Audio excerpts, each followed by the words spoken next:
حبايبي عاملين ايه؟ يا رب تكونوا بخير. صباح الفل عليكم.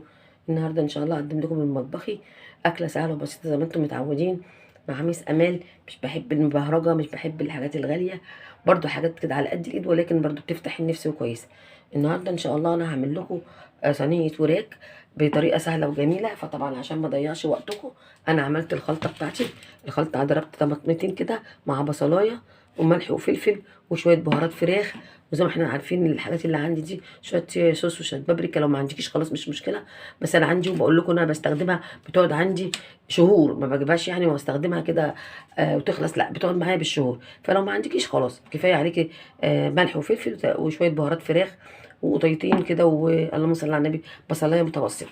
ضربتهم بقى كده في الكبه او في الخلاط في اي حاجه عندك. وجبت هنا الفراخ بتاعتي غسلتها كويس قوي قوي قوي اهو. الوراك بتاعتي غسلتهم طبعا حسب عدد الاسره بتاعتك. وجبنا الصينيه بتاعتنا اللي احنا هنعمل فيها الوراك. هجيب كده الوراك بتاعتي، طبعا انت غسلاها ومنضفاها وخليها زي الفل. نحط بقى الخلطه بتاعتنا ديت في قلب الفراخ كده، طبعا منغزين الفراخ وكل حاجه، وهنشققها كمان اكتر واكتر عشان التتبيله تخش في قلب الفراخ. طبعا بتعمليها قبلها كده بساعه وتسيبها في التتبيله دي شويه، وبعدين تولعي عليها النار زي ما احنا شايفين كده. انا بنغز فيها. نيجي هنا برضو الناحيه التانيه ونحط هنا التتبيله بتاعتي كده، ادعكها كويس قوي، وتخلي طبعا الفراخ الناحيه اللي فوق دي هي اللي في الوش عشان تتحمر. شايفين يا حبايبي اهو. نجيب بقى الورك التاني، يا رب تكونوا شايفين اهو. برضه احط كده في قلبيها الخلطه بتاعتي كده الجميله ديت. وتدوقي بقى ايه، طبعا احنا صايمين، عينك كلها نظر بالنسبه للحدق يعني وكده اهو.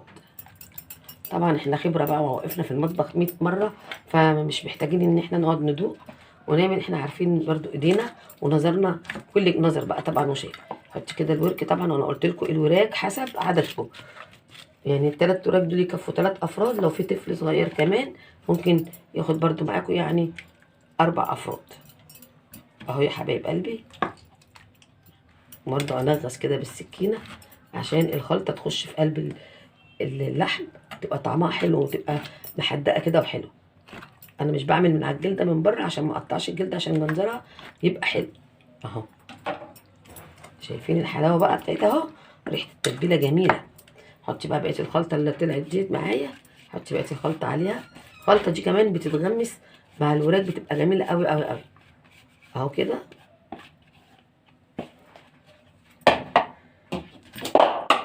نبدا بقى ان احنا ايه، نسقي كده الوش كده عشان تتحمر معايا. خلاص كده انا ايه، انا عملت الفراخ بتاعتي وظبطتها. اسيبها بقى كده جنبي شويه لحد ما ايه تخش الفرن. طب اللون الجميل اللي بيعملوه دوت، اللي هو بيبقى الجلد الجميل قوي ده، ممكن تحطي معلقه عسل اسود على الفراخ. ما تخافيش، مش هتعمل لها اي يعني مش هتغير طعمها ولا حاجه، بقى بالعكس هتخلي طعمها جميل. هجيب انا بقى معلقه عسل كده واحطها برده عليها بسيطه قوي علشان تديني اللون الحلو. عشان انا بقى هسيبها كده مع نفسها لحد لما تتبل، وبعدين ابدا ان انا احطها في قلب الفرن. طبعا انت بتظبطي بقول لك حاجتك من بدري. ادي العسل، احطي كده شويه عسل صغنن، بصوا حبه دي اهو. وتسقي بقى كده الفرخه بتاعتك، هتلاقي بقى لونها الجميل اللي بيبقى عند الراجل اللي بتقولي هم جايبين اللون الحلو ده منين، وتهيالك الفرخه كانها في صوره في مجله. بمعلقه العسل الجميله دي بتدي اللون الحلو، او معلقه صلصه، او معلقه صلصه اهو. احنا بقى كده اهو خلاص خلصنا كده. هركنها بقى على جنب زي ما قلت لكم واسيبها تتصفى. وتعالوا شوفوا الوصفه التانيه اللي هتتعمل جنبيها. اكل النهارده بتاعنا سهل وبسيط، مش وتقفي في المطبخ كتير. لو مستعجله او عندك ضيوف او اي حاجه ممكن تقدمي الاكله ديت. لو متاخره في الشغل، لو راجعه مش عارفه تعملي ايه، لو صحيه متاخر، الاكله دي اسهل منها مفيش. وطبعا انت لما بتعملي اكلك بتبقي موضبه عارفه تعملي ايه من بالليل، او مطلعه فراخك او حاجتك عشان ما تجيش تحتسي. الوصفه التانيه سهله وجميله برضو. الوصفه التانيه بقى بتاعتي عباره عن بطاطس. البطاطس طبعا في السوق جميله وكتيره اليومين دول ومش غاليه. فانا كده قطعت حوالي اكتر من نص كيلو بطاطس. هنعمل بقى ايه، هنعمل نقطعها كده صوابع، بس صوابع تخينه شويه البطاطس دي يا جماعه بتتاكل في المحلات غاليه جدا بطريقه مهوله، ورغم ذلك احنا ممكن ان احنا نعملها في البيت بكل سهوله. هي بقى مسميات في المطاعم بقى بيقعدوا يسموها كده حاجات غريبه ومش عارفه تشيكن ايه وبيكن ايه. احنا بقى بنعمل هنا بطاطس بطريقه سهله اهي. اقطع بقى البطاطس بتاعتي كده اهوت تقطيع تخينه شويه. والنهارده اكلتي صحيه، مش هيبقى فيها برضو زيوت ولا فيها اي حاجه، عشان تعرفي بقى تقومي تصلي التراويح، تعرفي تعملي حاجتك في البيت، ما تاكليش كده حاجات بزيوت ومسبك وبتاع وتقعدي موخمه وتقولي انا مش عارفه اقوم ليه. اهو يا حبايبي زي ما انتم شايفين انا بقطع الواحده عشان البطاطس برضو مش كبيره. انا جبتها وسط كده علشان يعني الراجل قال لي دي تحمير، فجبتها وسط بحيث برضو لو هعمل ثواني ولا حاجه تبقى مش ما تبقاش كبيره. شايفين دي كبيره شويه اهو. نقطع بقى البطاطس كلها كده اهو زي ما احنا شايفين. قطعت بقى البطاطس الكميه كلها. هاجي هنا في الطبق بتاعي، طبعا الطبق ده زي ما احنا عارفين هو بيتصفى كده في الحاجه. هحط هنا اهوت البطاطس. شايفين احط بقى عليها ايه؟ احط عليها حبه زيت اغلفها الاول بالزيت كلها كده الاول. البطاطس دي انا ولادي بيعشقوها وبنعملها بصراحه ربنا بتتاكل وبتبقى جميله. حتى لو فاض منك حاجه هتبقى للسحور معاكي طفل هيروح جاي عليها كده ياكلها، ومغذيه وحاجه جميله. ونحط عليها كمان مواد تانية مغذيه هتخليها حلوه وتخلي طفلك يحبها على طول. هنا كده نحط شويه زيت كده، معلقه زيت عشان ابدا ان انا اغلفها بيها. بس كده معلقه صغيره مش كتير. ابدا اغلف البطاطس كلها معايا اهو. اتاكد ان البطاطس كلها مدعوكه زيت اهو، عليها الزيت كده عليها كلها. خلاص يا حبايبي كده حطيت الزيت. ابدا بقى احط ايه؟ هحط شويه ميه مغليه عليها، ونحط شويه كركم وشويه فلفل اسود. ادي فلفل الاسود اهو، هنحط فلفل اسود، فلفل اسود وكركم وملح اهو. شويه فلفل اسود كده هتبهريها بقى لان انت مش هتبهريها تاني. شويه فلفل اسود اهو، وهنحط كمان شويه كركم وشويه كمون. ادي الكركم،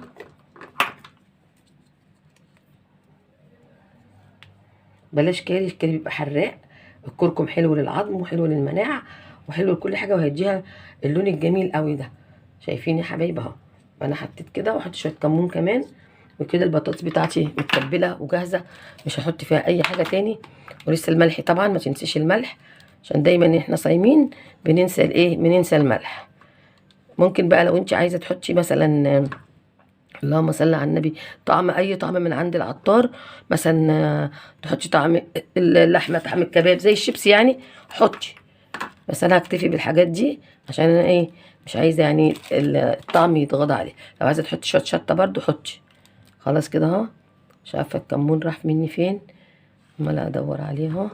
بسم الله الرحمن الرحيم. ادي الكمون، نحط بقى شويه كمون كمان. الكمون مع البطاطس بيبقى جميل جدا اهو. خلاص كده اقلب بقى التقليبه دي كلها مع بعضها الاول اهو، واحط عليها ميه مغليه واسيبها حوالي ربع ساعه نص ساعه عشان روحي تشوفي تعملي ايه.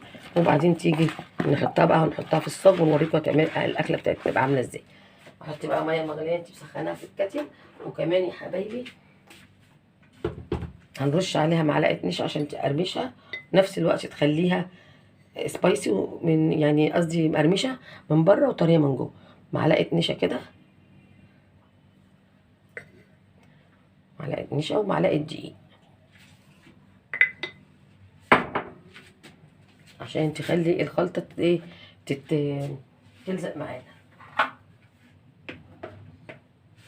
ودي معلقه الدقيق بس. وادي الاكل بتاعنا خلص النهارده. وانت بتشويها بقى في الفرن لو عايزه تحطي معاها بتنجانيه، قرن فلفل تشوي اللي يعجبك اعمليها. هنحطها بقى كده اهوت. خلاص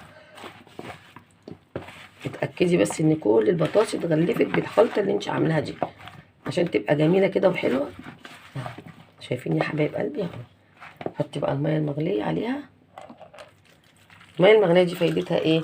فايدتها ان هي هتخليها ما تاخدش وقت في الفرن وتنشف، يعني هتبقى زي ما تقولي كده نص سوا.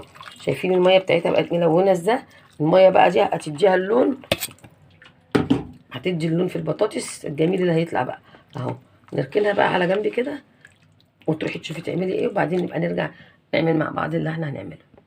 الزبده وهرص عليها ايه؟ البطاطس بتاعتي عشان ما تلزقش.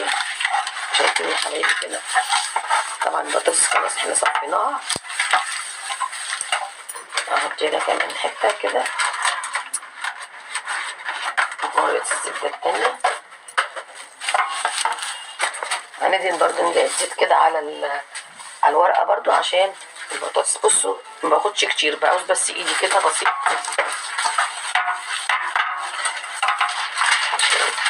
بتاعي. بصي احط كده البطاطس. شايفين بقى البطاطس بتاعتي شكلها بقى عامل ازاي من الكركم من قبل ما تستوي. هننزلها في الصاج ونفرقها كده عن بعضها.